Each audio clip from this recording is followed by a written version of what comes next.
This is a video review of the Transformers Combiner Wars Leader Class Armada Megatron figure. And I've already reviewed the G1 Megatron version of this mold, and I have it just over to the side in robot mode.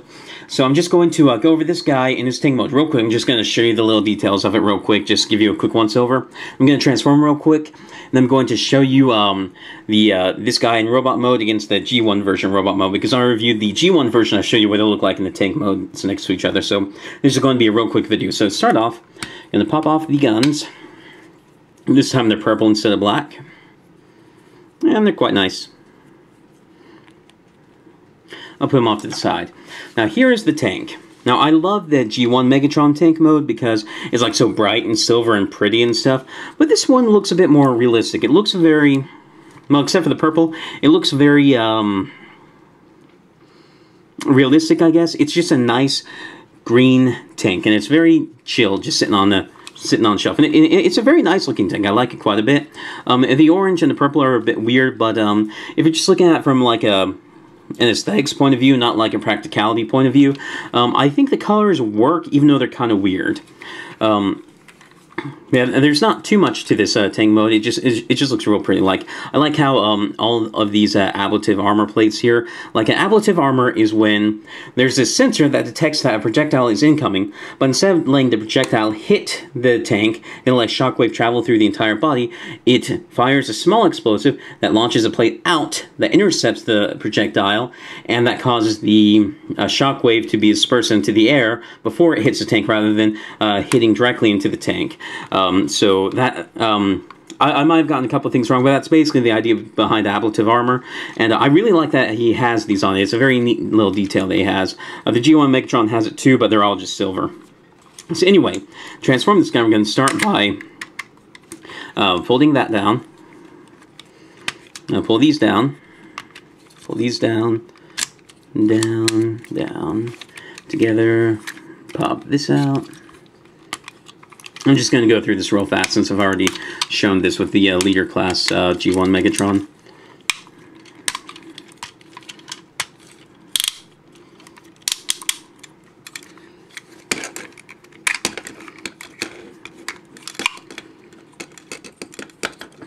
It is a very simple but fun transformation. I like it quite a bit. It's very effective. Because, like, when you see pictures of Megatron in robot mode, you're like, man, I don't see how that transforms into a tank. But then when you actually see the transformation, a person's like, oh, man, that's pretty cool. That's pretty simple and easy to do. It's not like a super complex thing. And, yeah, actually, I think some of that went off camera. But the point of this is just to get him into robot mode so I can show you with the show you the guy against the G1 version. So anyway, this is Leader Class Armada Megatron. I've done the same modification to the arm that I did on the G1 version, where I cut away the section here so that the little arm can sit out to the side. I just took some sprue cutters, cut along the side about a millimeter from where the edge actually terminates. And I took my X-Acto blade and I just cut in.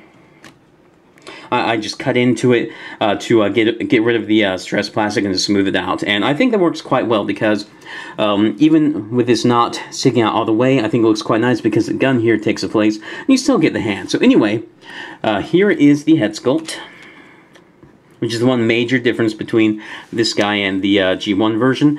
And at first I wasn't quite sold on it because, like, the horns are real thin and stuff, and it's a much smaller head than on the G1 version. But it's not bad. Actually, I do quite like it.